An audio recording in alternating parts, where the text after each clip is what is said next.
Hi, this is the Galaxy Tab S9 Plus and I'll show you how to adjust ringtone volume on this device.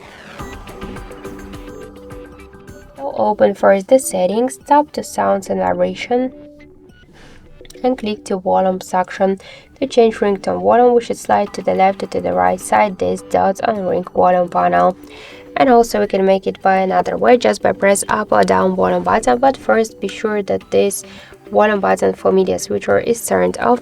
And now let's just press to the up volume panel, to the up or down volume button, and we could see that the ringtone volume, that we just successfully changed the ringtone volume. So that's it. Thank you for watching, and if you like this video, leave thumbs up and subscribe.